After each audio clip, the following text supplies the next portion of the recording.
Good evening. Welcome to our discussion groups here. I'm joined again by Biraj, Kevin, Paul, and Kerry.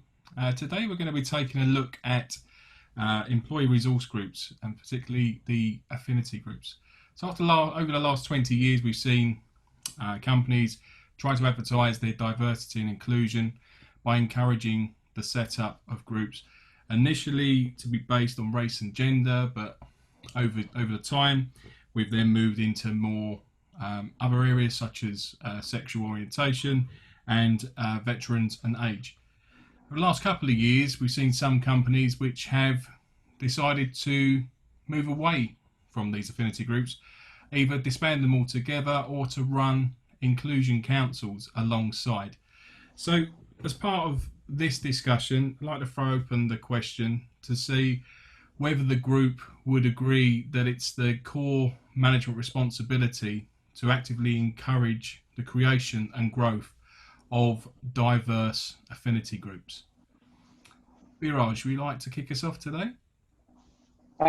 Yeah, absolutely. So, I mean, this is a real hot topic at the moment, I think, and diversity and inclusion is something that can be very close to many employees' hearts. And I think, first and foremost, I don't think it's purely a management responsibility. I think there is a tone and there is a direction that is set from the organization's leadership team around, you know, supporting and kind of encouraging diversity and inclusion. However, I think that it is a responsibility across the organization, because it's a culture, right? It's not something that you just do. It's a culture. It's a way of life, and it's something that is both within the office but also outside the office. And so, I think it's very important that people live by their values. People live by their thoughts and their purpose on this. And it shouldn't just be something that you do inside an office. It should be something that you do generally. And therefore, if we all think in that same way, then ultimately the responsibility sits across everyone. However, there is a direction and a core sort of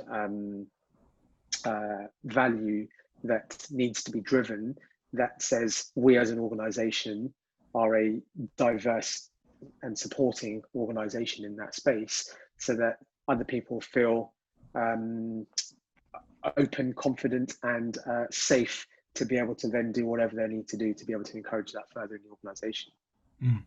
Absolutely. I think just in terms of the reason for setting these up and the way that they've been structured over the years in terms of being representatives of the same group across the organisation to be more of a kind of mentorship and help with that kind of professional and personal development. Does anyone feel that this becomes a segregation to the actual objective? And does this inclusion council concept, which has various backgrounds within those councils to actually discuss these topics, is that more beneficial in today's times? Kerry, do you have any opinions on that one?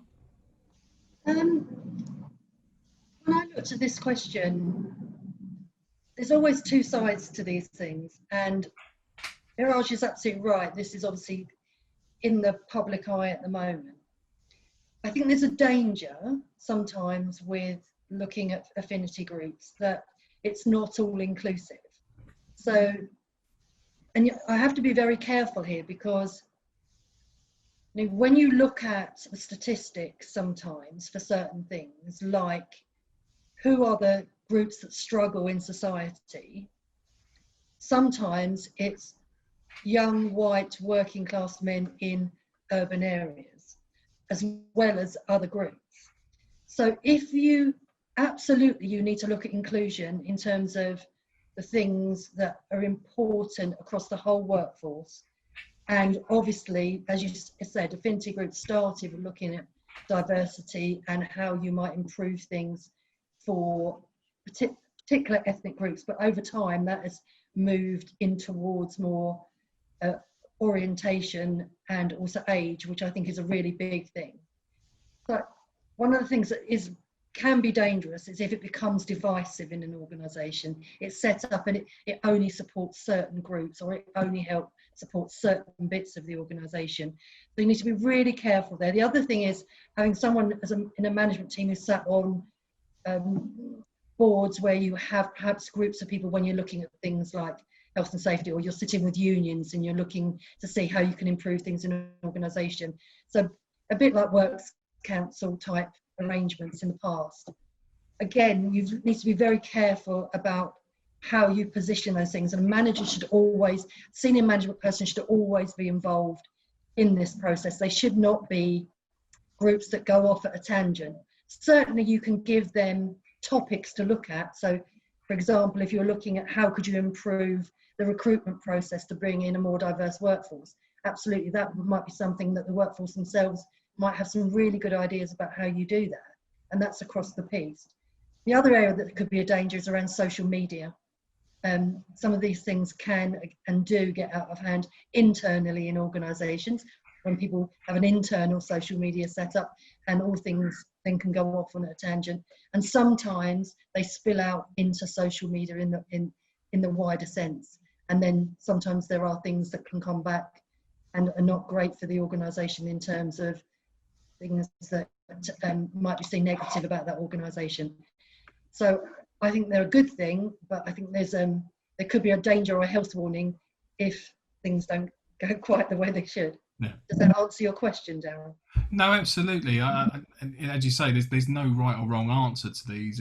Everything is based on opinion, and to Biraj's point about if you are trying to encourage culture, then you can't force that. It has to be an organic development that everyone buys into. Paul, have you got any additional thoughts or new thoughts to add to this discussion? I do have a thought each day, running one, but here we go.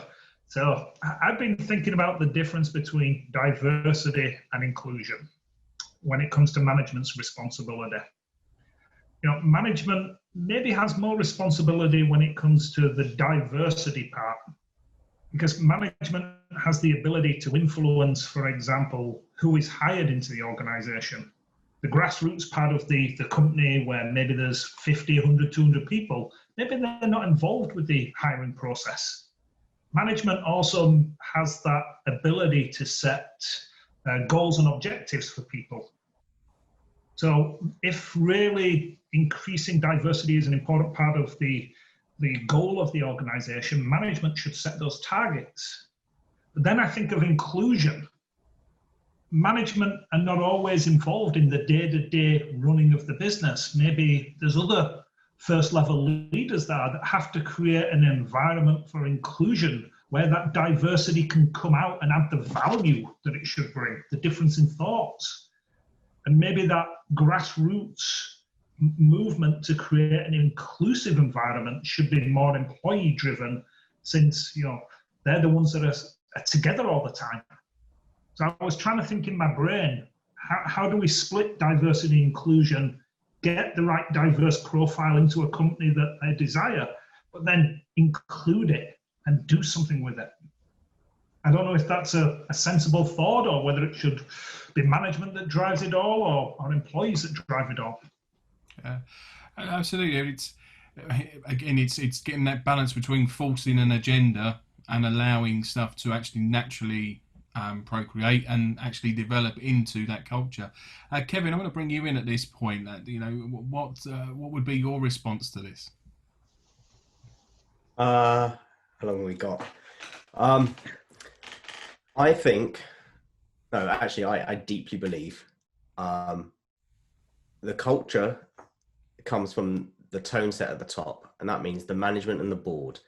So I think the first step is get them to decide what they want to do. Quite frankly, you're never going to have diversity, equity, or inclusion in an organization without that level of engagement, because they set the tone and the tone flows down. It's one of those things, like you can talk about building from the bottom up. This is not that time. This is from the top down. And once this is how far we're prepared to go with it is understood, then it's about building the diversity. And diversity bit is in my view, the easiest bit. Let's stop talking about the pipeline, because there's always a pipeline. You just have to look hard enough to find it. And which companies do, because when it's the CEO that's being replaced, they'll search high and wide to find that person. So if you can do it for a CEO, you can do it for every other position. You're just too lazy to take the effort and time to do it. And it's the easy cop out there isn't the pipeline. So we can stop that. Diversity itself is pretty easy. It's an easy word. It just means diverse. And you look around your area.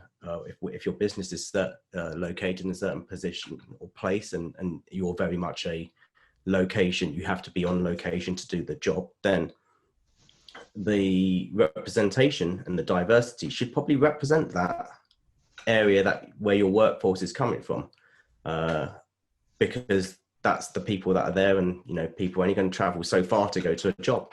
I think that's the easy bit. The hard bit, and it does need management support, and it needs management driven support, is the equity inclusion. I think with the equity side, it's actually, okay, so you've got some diverse people coming in now, but now what are you going to do with them? Okay, it's a very diverse organization. You've got lots of black people, you've got lots of people of color, you've got lots of women, trans, you name it, it's very diverse. So what? It doesn't mean people are going to change the way they are. You're going to get the benefits of that until you start making them feel included. And ultimately that has to be driven from the management team to build and educate their leaders to include their employees in it, because it isn't the board or even the C-suite that has that day-to-day, as Paul said. It's the next tiers down that do, and it's incumbent on them to be inclusive, but it comes from the top.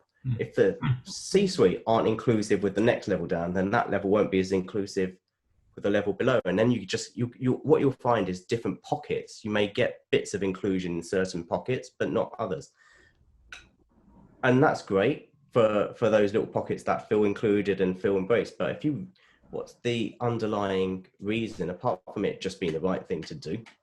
And it's to, get people feeling engaged to come into that organization and do their best every day. And ultimately, if you don't feel included, you're not going to do that. You may come in and you'll work to get your paycheck, but you won't work to make sure that company performs to the best of its ability. Can I add something to that, Kevin? Because you used the word equity, and there is a cartoon type thing that I saw the other day, which shows 3 boxes the same and a fence, and a tall guy, a medium-sized guy, and a small guy, and they were all standing on this box, but only the tall guy could see over the fence. So it was fair, they all had the box the same size, and then they did another drawing with a box with a normal size box for the tall guy, a bigger box for the medium-sized guy, and a really big box for the little guy, so they could all see over the fence. And that really kind of described equity in the true form. So you don't treat everybody the same in order to achieve something. You have to treat them according to their needs. So you can't do that. You can't include them, you can't make it inclusive if you don't look at individual needs of people. And I totally agree. It's got to come from the top. If it doesn't come from the top, it's not going to happen. And it doesn't matter how people within the business may want to be more inclusive. If there isn't a culture within that organisation that allows for those things to change, it won't happen. There's a study actually that shows, and it's purely on gender, I think. Well, actually, no, it's on gender and ethnicity. Companies with at least 30% or more board and executive teams, and then it tends to flow down from that, with gender bias and or race bias, outperform financially by significant numbers. And I think there was a recent study done in the UK looking at the FTSE, and they split it into these categories, and it was 10 times financially better performance by being diverse. But you can't, it was not the diversity, it's the inclusion and it's the equity that led to the inclusion, which then brought through the power of the diversity. Absolutely. Yeah, I mean, I have to say, I actually feel quite uncomfortable even talking about this, because I just can't comprehend why an organization wouldn't be inclusive, right? So I like your point around diversity and inclusion being separate. If you can fix the diversity piece, i.e., you are looking at your recruitment process to ensure that you have a workforce that is diverse across all different aspects, then you address the diversity piece. The inclusion piece, I just don't understand why an organization wouldn't be inclusive at the right levels within the organization. So you talked about, your C-suite being inclusive with the leadership team and working through the various levels. But a lot of it just comes down to communication. A lot of it comes down to just general good practice. And why wouldn't you be inclusive? Now, clearly, right, that's not the case, because we're having this conversation and therefore there is an issue around inclusion. But it just makes me deeply uncomfortable to know that there's organizations out there that may not be inclusive because of diversity. And that for me just unconscious though, Biraj. I mean, yeah, there's so language. I don't know if I mentioned it before about the football commentators. yeah, And they did some research on that in terms of the language they use for black and ethnic minority players against white players. And they did a whole load of research across Europe. And they used different language for the two different groups of players. Now that was completely unconscious, but it shows that as a people, we don't always use the right language, and we don't always think about the language we use to try and include people in different aspects. Now, there's been some things on the television around young black people and the things that have happened to them during their young lives, and the discrimination they faced at school, and at different things that they've been called, names that they've been called, all sorts of things. Some of that, I recognise, but some of that is quite new to me, and it's because people are talking about it now. We've not been talking about those things. It's certainly not talked about in the workplace. We don't have groups in the workplace where we allow people from black and ethnic minority groups to talk about their experiences and how they feel. If we did that more, I think maybe people from other groups then would think, hang on a minute, maybe we need to do things differently. I'd also sorry. But that's more about awareness. I think you referred to. You need the to awareness before you can do anything, don't you? Yeah, but I just wonder, people doing things unconsciously, it stems from somewhere and something. So, I understand where you're coming from, but I think that there's a systemic issue somewhere that needs to be fixed, because that's, ultimately that's the thing that's kind of gaining the momentum to the point that we're at now, where unconsciously people are not being inclusive. And as you say, that might not be through any racist or any sort of spite, but it's still happening. And I don't know, I just feel quite. It's not good enough to say you're not racist. You've got to be more than not racist. If Exactly. Yeah. Absolutely. And I think this is the real kind of crux of what this question was. Obviously, choosing the stance of affinity groups, it's not just about race, it is about orientation. Veterans coming out of the service, it's a different world. It's their own world that they're now going to have to integrate back into society. And I think, in summary here, the points are, I've covered a vast array from culture through to having it from the top down, and making sure that everyone sets the message and the tone, bringing it forward so that everyone can raise awareness about how the company wishes to behave, how the company wishes to be recognised within the industry. And I think when I was looking at this topic, the bit that stood out for me is that there's quite a few people that take great pride in advertising. We have these groups and here they are. Does that actually serve to solve the problem that's being outlined, or is it just to avoid being criticised for not actually dealing with this at the top level, to set the standard, to set the culture, to set the diversity inclusion approach for people to buy into that organisation from a prospective employees, etc.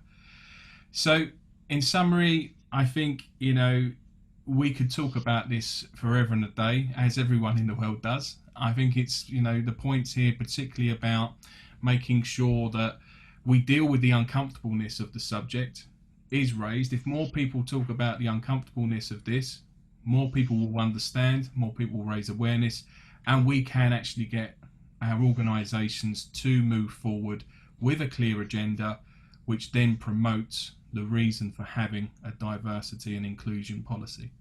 So I'd like to thank you all for taking part today. And for those of you that have taken the time to watch this, please do interact and give us some comments and some feedback.